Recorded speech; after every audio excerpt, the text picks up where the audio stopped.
Okay, today I have the great fortune to speak to someone who I've been following for a long time, whose work in many different ways I really appreciate, and who is also the label runner for a label with one of my more recent releases. So with that, I'm going to introduce you to Kerry Leimer. Kerry, how are you today? I'm well, thanks. How are you? I'm great. Thanks so much for taking time out of your schedule to chat with us. I am really excited to talk to you. Like I said in the intro there, I've been kind of following you for a long time from afar. And then recently I got to sort of work with you in the release of the latest Gregory Taylor duet album with me. So I want to, first of all, thank you for helping us with that. And secondly, thank you for your many years of fantastic work. Well, that's very flattering. Thanks for saying so. So first of all, for people who are not familiar with your work, why don't you fill us in a little bit on both your musical work and your label work? Well, the musical work started in the late 70s, and it was really an offshoot from a decade where I think a lot of people write off, but when you look at it, from the perspective of obscure and underground music, was, a phenomenally exciting period with a lot of artists coming to the fore. I mean, you've got artists like Gavin Bryars singing the Titanic, Michael Nyman's Decay music, David Toop, of course, the Brian Eno stuff. You've got a lot of things happening in Germany with Can and Faust and Neu and Michael Rother and Cluster and on and on. So all of this was sort of what I was waiting to hear, I think, because up until that point, I was just not engaged or impressed or compelled to be interested in pop or rock, which seemed cute and interesting and kind of had a false social conscience about it, but really wasn't doing anything all that remarkable in my mind. And that sort of music, especially the simpler kinds of machine-driven things that started out with Neu and with Cluster and some others, seemed very accessible to me. And of course, you get a little rhythm box and an old tape recorder and something to bang on, and the next thing you know, you can kind of put some little facsimile of that together. And it began as that sort of just desire to emulate some things that I liked a great deal. Of course, along with that, the equipment started to improve, and I'd say by the mid to late 70s, you had some credible multi-track machines that were within, an affordable price range and a little mixer, and you had the advent of some very small and affordable Moog synthesizers like the Micro Moog and then the Mini, and everything that proliferated from there, of course. So it wasn't an expensive thing to do, and it wasn't a difficult thing to do. It was a great pleasure to set that stuff up and to learn how it worked, and to become something, in this gray area, the sort of dilettante that I am, that has to be an engineer and a composer and a performer, and to be able to do so without looking at the clock or worrying about running up, a $300 an hour bill at a studio. I'm not sure what else I can tell you about it. It just sort of became, not necessarily obsessive, but it became kind of a practice for me, and it steadily escalated. We managed to go from the small multi-tracks to a large 30 IPS kind of studio, and then finally into the sometimes more complex but equally rewarding digital phase. And it's just a practice. It's just something that makes the days worthwhile. It's something that directs and focuses my attention. It can be very frustrating many times, but it seems like a worthwhile pursuit. Right. That's a really great introduction to your thoughts and your process in doing this. And it's really kind of a pretty fascinating thing to think of, going all the way from the early kind of semi-pro multi-track gear to the kind of things that we have now. In your mind and in your work, what were some of the most profound changes that happened, whether it was in equipment or whether it was access to an audience? What were some of the things that were profound changes to you? Well, I think the most profound change is always going to be the work of others. I mean, I believe that the expansion of what has become not only possible but accepted as music is just a profoundly rich and encouraging and inviting series of events. The argument about sound or noise being music, I think, was settled, in the 40s and 50s, although people still continue to argue those sorts of things today. But when you look at the escalation in complexity and composition and execution, and you look at the proliferation of genres, and I'm not really a genre fan, but when you look at how diverse that's become and how finely tuned those little genres are, I think it's really remarkable. I can recall when I was away from it for a while being generally discouraged again by what I was hearing just in commercial music. Right. But the fact of the matter is, on the underground side, on the independent side of things, the innovation just reached an alarming pace, and of course now it's, I think, at least for me, impossible to keep up with. But things keep coming through. Things keep coming through from more traditional forms of practice to completely experimental forms of practice, and I guess that's really the most fascinating thing for me, is that it just ain't going to sit still. It's not going to stop changing. It's not going to stop expanding, and it just continues to get more and more fascinating. Yeah, absolutely. That's fantastic. Now, I'm curious how you personally got started doing releases, because now you have a label, Palace of Lights, which we'll talk about more in a minute. But how were you doing your first releases? Were you doing like cassette releases, or were you doing independent pressings of vinyl? How did you get started getting your work out? Well, it first began with cassettes, and that was, it's always been and will always be quite small, but yeah, it began with cassettes, and there were some, enthusiast magazines, little underground things that would, let's see, experimental music, Eurock. There were a number of little West Coast publications that had a bit of a network, and they would review and sometimes distribute that material. So we did a few cassettes. I did a couple. Mark Barreca did some. And as the equipment improved and our approach improved, it seemed like a natural step to go on to vinyl. So the first Palace of Lights releases were, vinyl pressings. They were, we would do, I think, about 3,000, something like that. And a network of distributors had kind of grown up along with that. And I think the best at the time was New Music Distribution. I don't know if you remember those guys. Yeah, I do, absolutely. Yeah, part of Jazz Composers. Right. And Green World, a couple of others. And it got to be sort of the Wimpies thing, It's like, well, we'll gladly pay you for the release we have when you send us a new one, kind of a process. So it will never have been a moneymaker, and it really hasn't been, and it really wasn't the concern. We were finally able to just kind of get to these small edition pressings and sell them through those distributors and some direct. It was a much slower and limiting process compared to digital distribution today, but it was fine. I mean, there was a great deal of satisfaction in producing an album on your own terms and having it presented as a finished and professional product, and having a kind of self-defined audience that was already interested in that sort of work. Right. It's hard to bring converts to it, and I really wouldn't care to try, but we've always been there, right? And we're always going to listen to what people do on their own, and if it's interesting and worthwhile, it'll survive for a bit. Sure, that's really that's pretty fascinating. Now, let's talk a little bit about your label, Palace of Lights. It's a it's a relatively small label, but it seems like it has a consistency that really speaks to me, and so I'm kind of a big fan.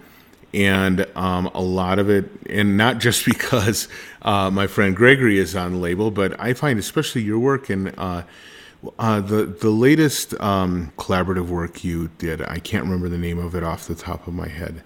The Pale Catalog? Yeah.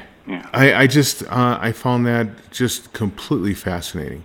And so the process of putting together a label, and especially now when the idea of a label seems passé, how do you maintain first of all, the label itself, and secondly, how do you maintain a consistency? I mean, is it just based on your feel and working with the people whose work you love, or are there other influences that kind of keep you on track? And how do you keep it afloat? Well, there's a lot of questions. Yeah, there are a lot of questions. See if I can remember them to the end here. In terms of its consistency, I think that's due to the fact that if you look at it, it's a pretty small group of artists. We've done things for Steve Peters, and we've done things for Ang Mo Fo and Mark Barreca. I've worked with and around for decades now, and of course my own work. Gregory came to us out of an attraction for the work as it exists.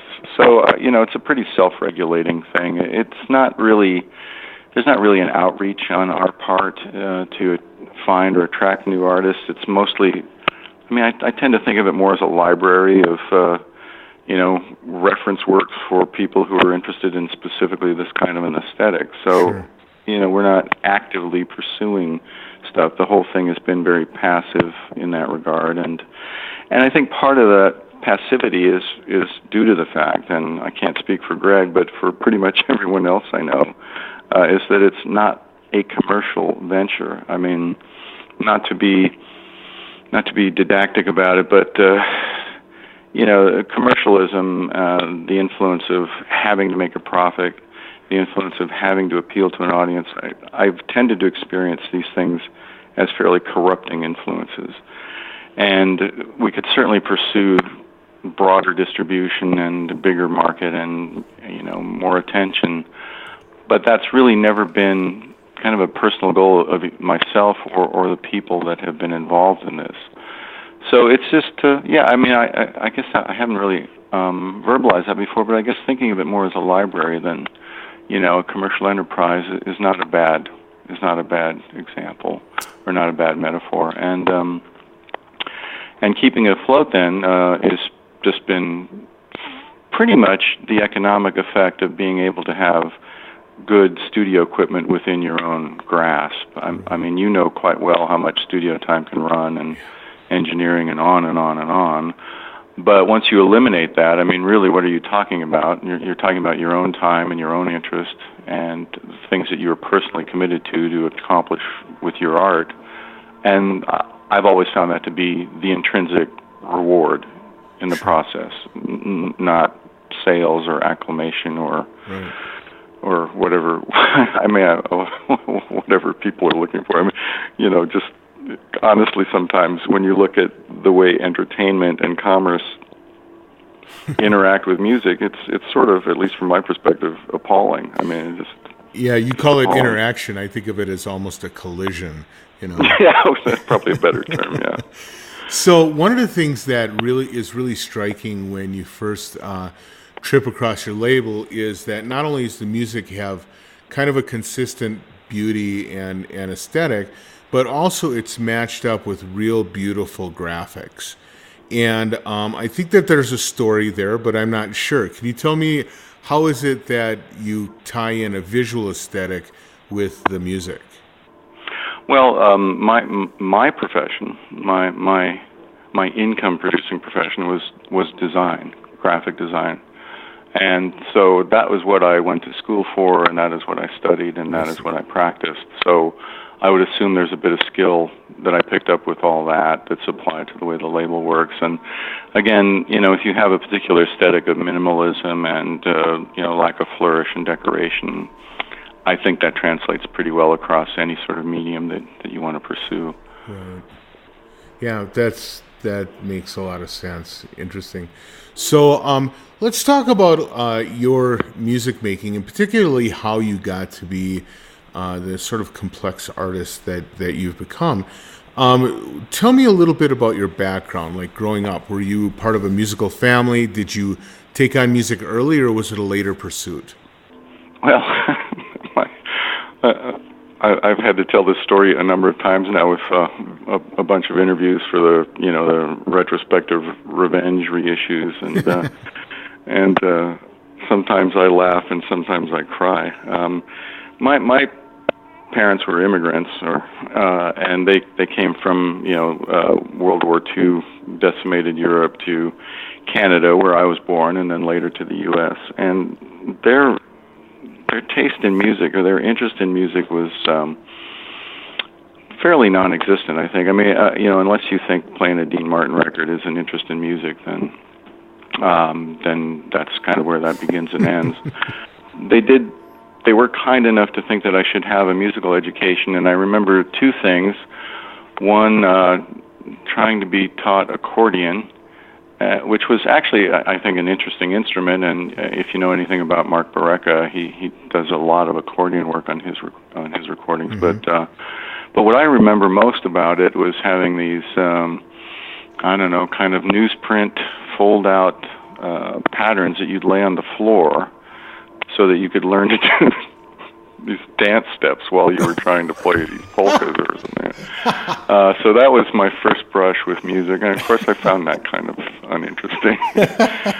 I did, however, really like piano, and I when I got to be a little older, like 8, 10, I sort of begged to have a piano and learn piano. So, of course, my parents, being somewhat responsive to this, went to some store and got talked into buying an organ.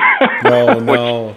Which is a very different instrument. And, the lessons then, at least that I were given, were just basically learning melodies by rote. There was no theory or improvising or anything. So I didn't really have much of a musical education. But things did become quite interesting to me because, as I mentioned, my folks were immigrants. They still had family back in Austria, back in Vienna.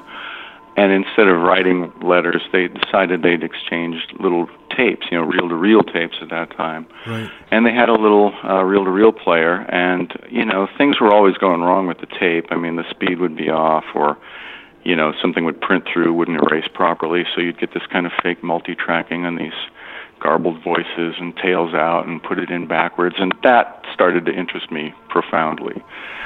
So I'd guess around the age of 10 or so, I finally got a little splicing block and a razor blade and some tape, and just started cutting stuff up and making weird little noises into the microphone, or recording things falling or dropping or running, and just started putting together little tape collages, and always enjoyed that, and just continue somewhat in that vein today.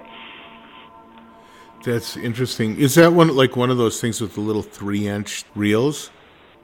I think these took up to 5. I can't remember, but very slow tape speed. It was an Iowa, if that's the correct pronunciation. Oh, yeah. Had a little speaker in the thing, and a little kind of microphone with a cheapy stand, and just the thing that, as small as they could make it at that time, before truly portable stuff was available, or cassette or anything else. And of course, the things I was doing with reel-to-reel, you couldn't convincingly do with cassettes. So, that's true. So it was kind of fortuitous. Yeah, well, it's interesting because I have to admit that this is sort of a thing that I don't remember very well. But we also had one of these little. I think my father had gotten it for doing dictation, and of course, he never wanted to dictate anything, and conversely, I was fascinated by the spinning reels and the microphone, and so I did that. But yeah, the ability to flip the tape over and play things backwards. I mean, something that people who start off with cassette didn't really have that easily under their fingers. No, I mean you had all that stuff. You had mangling the tape. You had right. You had reversing it. You had speed changes. You had quite a library of things you could do, right. And in combination and in juxtaposition, they could be quite interesting, I thought. So, yeah, that was. I mean, and that was pure fun. And alluding again to the design background, I had started drawing as I think at the age of 7. I just kind of started spontaneously drawing, and drawing was a lot of work. But the thing that was immediately satisfying about tape was you could make a few noises or whatever, and you could hear it immediately, and then you could cut it up immediately, and there was something very fast and spontaneous about it that my experience with other sorts of forms was not. Right. So it was sort of instantly gratifying in a silly kind of way. Sure, that's right. So, other thing I'm curious about, because another similarity between you and me was this idea of a music teacher kind of teaching you melodies by rote rather than learning any kind of musical theory. So at some point, I bailed out of that and I picked up a guitar, and, there it's sort of like, here's chords, here's keys, and I sort of stumbled into music theory that way. What was the thing that kind of helped you grasp music theory? Well, it was really a process of just learning on my own, and then learning with some people that I either collaborated with or was around quite a bit. It was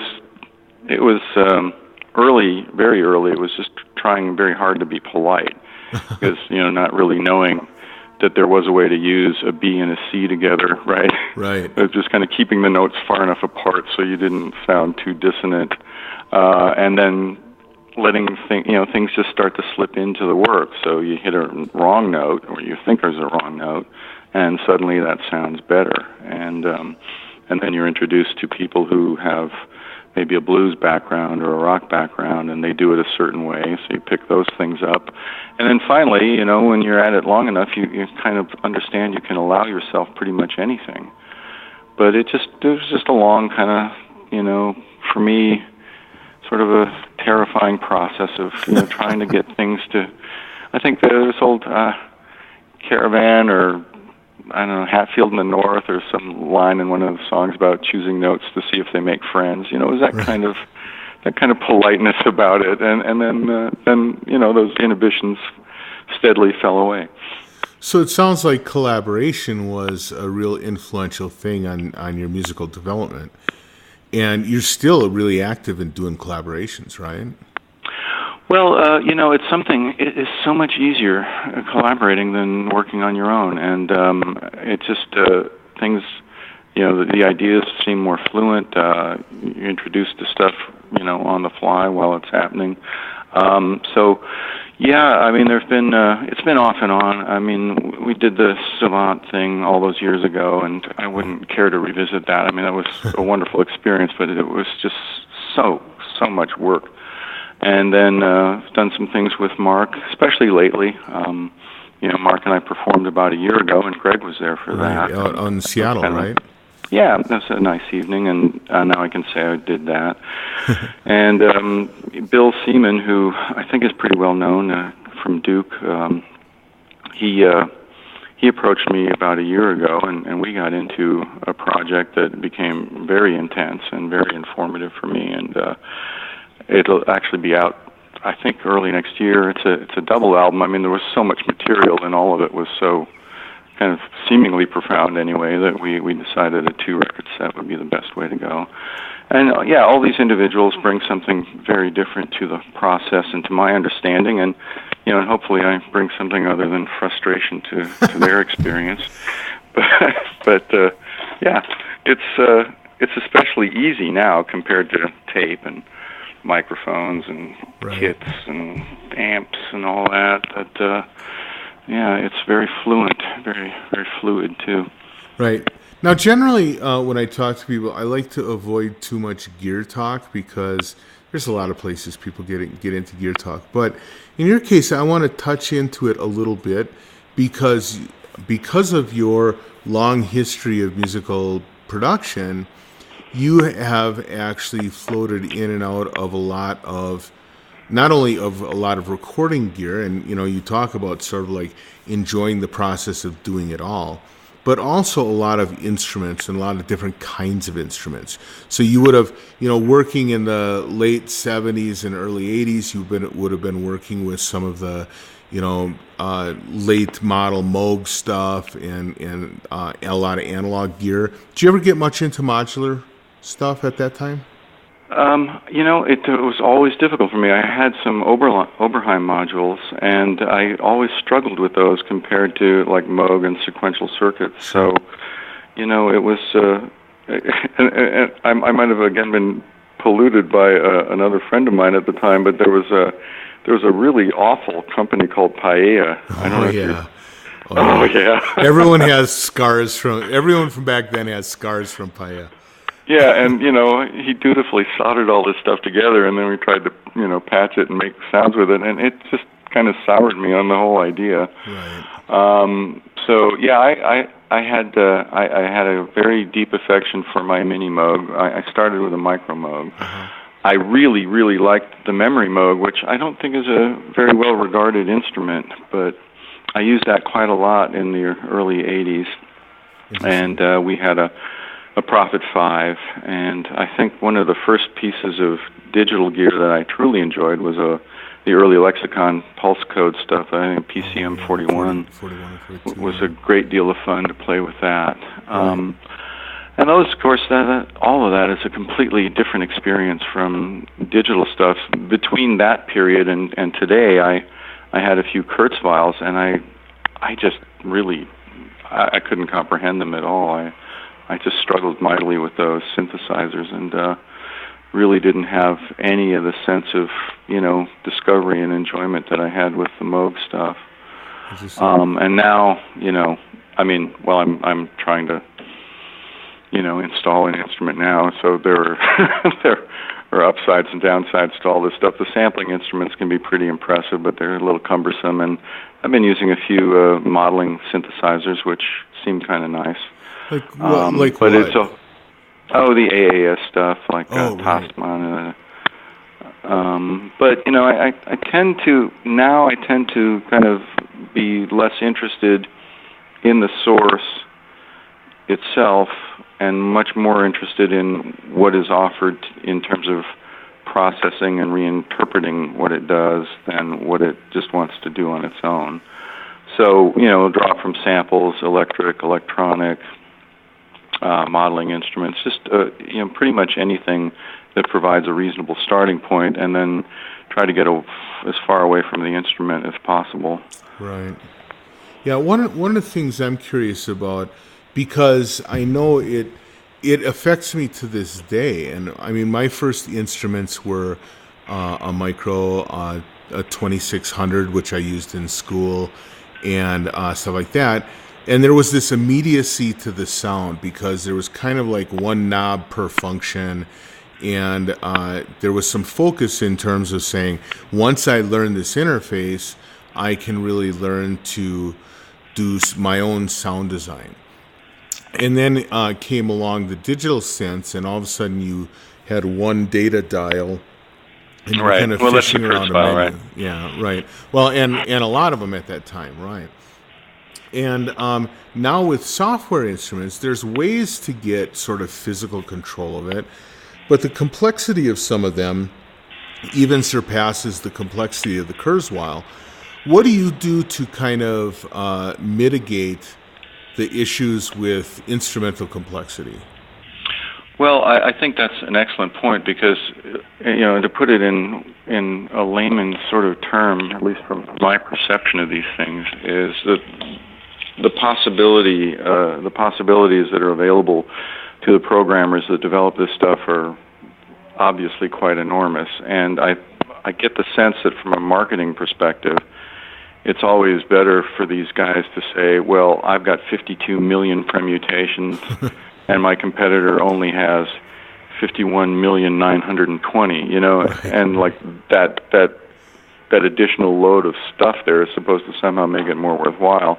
So I think we're kind of drowning in choice, and I don't know that the choices are all that significant. It gets back to what I was saying just a minute ago, which is trying to get away from the instrument as much as possible. Right. Because even once you have some kind of audio output from whatever source you're using, it doesn't really have to reside with the instrument any longer. There are many, many processing and manipulation tools that I find to be more akin to what you described with your experience with the art than I find with the experience of the virtual instrument. Sure. So I tend to look at them as just a source, and then I tend to go through, a fairly, arbitrary process of finding combinations of methods for processing and cutting it up that make it more interesting, at least for me. But yeah, it's just there was an immediacy to those instruments, and the fact that if I turn this a certain way or turn that a certain way, I'm going to get a certain result versus, the memorization stuff that you have to go through with some of the products today that is very different. And I know there are people. Well, I think when I worked with Bill Seaman on this record that we have coming out, I believe he's very much in that camp. He's very much in the programming camp, and right. He is comfortable in that environment, and he manipulates that with an extreme deftness, and it just isn't as suitable for my understanding of this work. So yeah, I tend to kind of backpedal into some techniques that I've always used and update them with the technology available today, and again, just look at the instruments pretty much the way I used to anyway, but look at them as a source and look at them somewhat dispassionately and say, well, that isn't exactly the way I want that to sound, or that isn't doing what I want it to do, but maybe that's not the worst thing in the world. Well, it's kind of interesting because that seems like a thread that goes all the way back to the little reel-to-reel too, that you sort of like grabbing something and then manipulating it once you had it on tape. I mean, it sounds like you've brought that conceptually forward to whatever systems you're using now. Right, yeah. I mean, I'm sorry to admit that for all these years I haven't come up with that many new ideas. It's just, there's some things that work. I was sort of brought up a Dadaist, so the ready-made has always had an enormous appeal. I've also had an attitude towards the work that is more, let's say, tilts more towards accepting what happens rather than trying to overly direct what happens. Right. More aleatoric, and that's just how I am, and that's how I approach it, and that's my level of understanding. Well, I think it's interesting, though, that you say that, because, I mean, I can really appreciate that perspective, but it's hard for me to embrace it, at least for myself. And the reason is because I can be very accepting of what happens and expansive with what happens when I'm doing like a live performance. But there's something about the recorded work that seems like, I don't know, and maybe it's just the devil on my shoulder speaking into my ear, telling me that this is for posterity. You must obsess. You must. Yeah, but I mean, posterity is pretty malleable, isn't it? I mean, first of all, the judgment will lie with the listener, and the listener will bring a number of considerations and context to it that you yourself do not. And I guess I came to the conclusion that it isn't so much that any one of these will do just fine kind of an attitude, but it is just that there isn't going to be that one fixed optimal point to anything that we do that will be so far superior to other possible outcomes. And that has tended for me to put the emphasis more on just doing this and keeping a stream of this active than just fixating on an artifact that's somewhere at the end of that. And part of that for me, too, is, I very much suffered or felt the way you do about it, but I could never in my life, whether it was in design work or in audio work, I could never get it to be the conception. I could never get it to be the thing that was imagined. And that's, you do that long enough and that gets to be very hurtful. And I would either now become, the victim of some psychosis, or I would have to learn to start to accept the fact that the point of conception will not be the point of completion, and that's going to have to do. And that the answer for me was to continue to work and to fail here or to succeed a bit there, but stick with the notion of it as process rather than product. Sure. So other people I know that kind of take a process-oriented view of their work tend to produce massive amounts of work out of which they cull a very small amount that they present to others. Is that how you work, or do you have a tendency to take a thing and mold it into shape? Well, that is exactly how I work. Quantity yields quality, I guess, is the idea. And you mentioned the pale catalog. Before that, there was the gray catalog, and the gray catalog was about 12 or 16 pieces out of like 40. Uh-huh. And and then out of that remainder, there were still a few things that were interesting, but they were too much like what had been in the Gray catalog. So I went to Bill and I said, I think these are kind of worthwhile. Why don't you manipulate these and make them more abstract, or make them different? And so that was also out of that big cull. So there's just a lot of work, and a lot of it, when you're as process oriented as I am, just doesn't come to anything. Sure. And and some do, and then it becomes an editing sort of process. And I guess you could even take the things that you feel are good enough and go back and refine them further. And occasionally I do that, but quite honestly, the process gets to be so thorny that sometimes going back, even in earlier digital iterations of the thing you're doing, it gets to be almost counterproductive, or at least for me. I mean, at that point, I think you need some objectivity, and that was why, for example, with the Pale catalog, that finishing step went to someone else entirely. Right. So that there wasn't this burden of preconception or expectation. That's really interesting. Now, when I listen to your work, it seems to me, I'm going to make some guesses, but it seems to me like you are a big fan of like looper systems and delay systems. How much is that true, and how much of that is post-processing? Well, I think in most of the cases that would be post for me, because I would tend to either do that as a function of editing, or the only time it really occurs early on is when I do these sorts of, for example, within a MIDI framework, I would take unrelated intervals for related duration and pitch kinds of things, and repeat them out for like 8 hours, and then section them down into little parts just to see how the patterns overlap and stretch and bend and contract. I see. So I think the loops aren't as rigid as the word implies. I mean, okay. Because they're mostly non-synchronous, and I just became sort of a fan of non-synchronous stuff like that, because the accidents can be so lovely, Yeah, I agree. One of the things that I've actually done some live looping performances.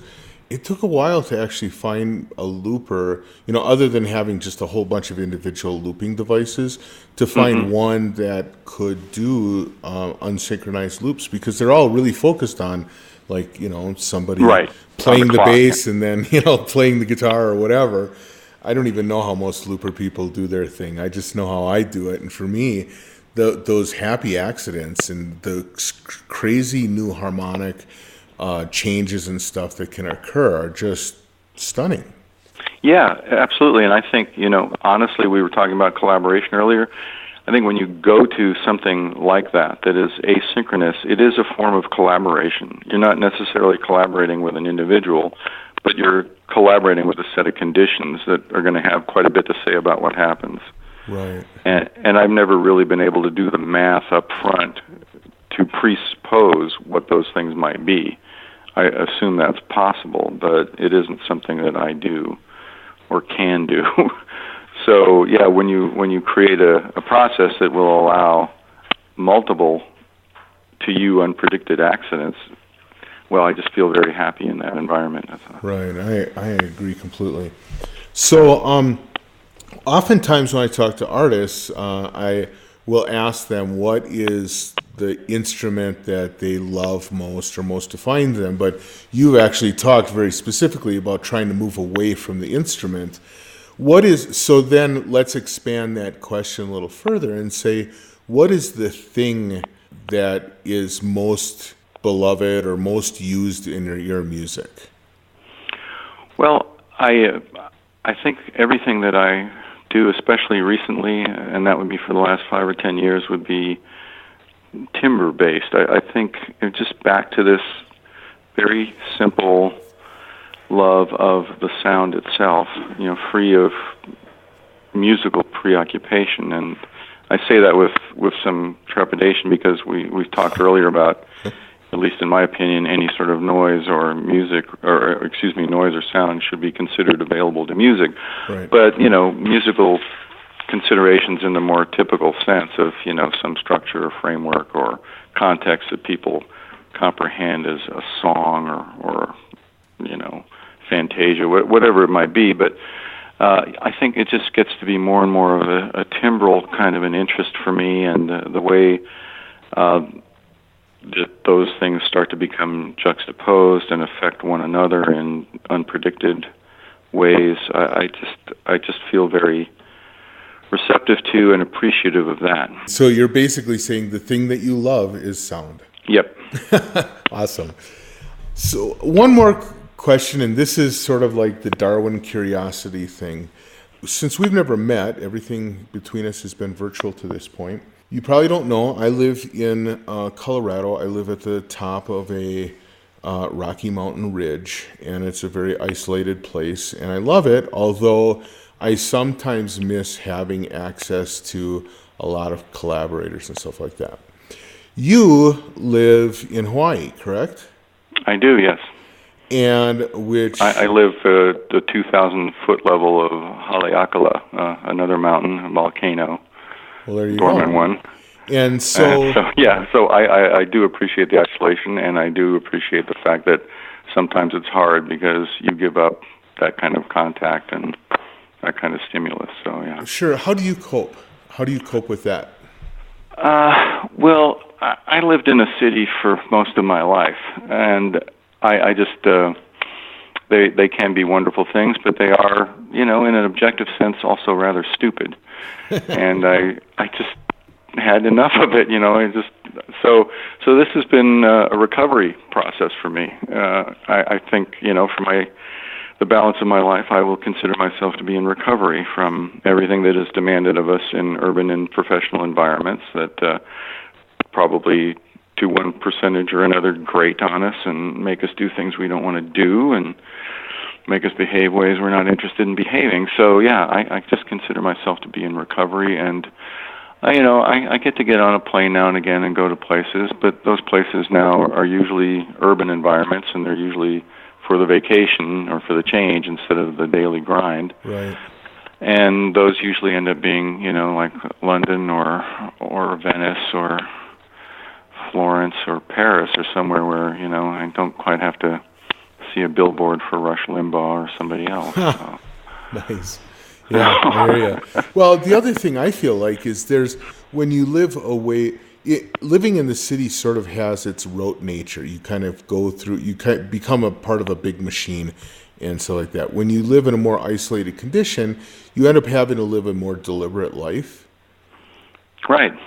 And as a result, I think it can either be, it's funny because up here, every year a few houses sell, new people come in, and about half those people move out within a year because they're uncomfortable with having to be that determined about how they live their thing. But I think that having to live a deliberate life, especially for an artist, kind of opens the door for some interesting things. You talked about making music as sort of a practice, as sort of a thing you do. And the way you talk about it is almost like it's a meditative type of thing. It is, except it's not incredibly tranquil a lot of the time. There's a lot of again, it's back to the earlier topic about expectations being perpetually dashed by reality, being whatever we are. But the thing that has become overridingly important to me here, and I think the thing that does also, it happens here as well, is the isolation is, people struggle to make this place like everywhere else, and it just doesn't want to be, and it's not going to be. Right. And so they end up leaving as well. But the thing that is so profoundly lovely here is the quiet. There is genuine quiet. And it's that kind of quiet where you can stand outside in the evening and hear your nervous system. It's that quiet. And I came to be addicted to that pretty quickly. And it was something that I just didn't have in Seattle or anywhere else I'd lived. There's never quiet. Some people like that, and some people go crazy. So, but it does have helped to then approach this as a form of practice rather than as a form of, occupation. And I just feel comfortable doing it, thinking of it that way and approaching it that way. And this is a very nice, quiet place to do that. That's fantastic. Well, Kerry, I want to thank you so much for taking the time to talk with us. It was really neat. We kind of blitzed all over the place, but it was very, very interesting and exciting, inspirational to me, because again, there's a lot of stuff you said that's got me thinking now. So, well, I appreciate being asked some questions. It's great to speak to people that have a shared interest. I think we all come at this stuff differently, but we all want some very, very, very similar and unique outcomes from the listening and the music experience. And I think the most important thing is, of course, we just don't treat it like another object to keep us distracted and rattling in the background, so we don't get to face what's really going on with our days and our lives, right? Right on. All right. Well, thank you so much, and we'll talk again soon, okay? Very good. Thank you, Darwin. All right. Goodbye. Take care.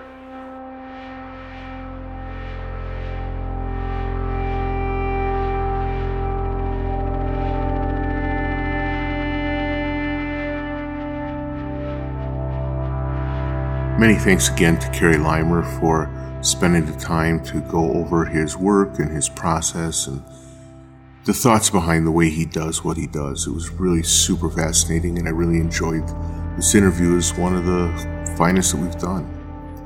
I also want to take this opportunity to thank a few more people that were involved in the Kickstarter program. This week was the first week I was able to do a backup recording on the H2N. Luckily, I didn't need it, but it was really great to have that in the pocket just in case. People that I want to thank this week include Peter Nybor, David Schwann, Ronan Wittern, and Brian Funk. Thank you so much for your help in supporting the podcast and helping me get that H2N to use as a backup device or for live recordings, live interviews with people. It's going to be a great help, and it's going to really help this podcast continue being exciting and interesting for all of us. So thanks again to everyone. Thank you so much for being listeners. Thank you for sharing when you do. And thank you just for all of your support, moral, financial, or otherwise. Catch you next week.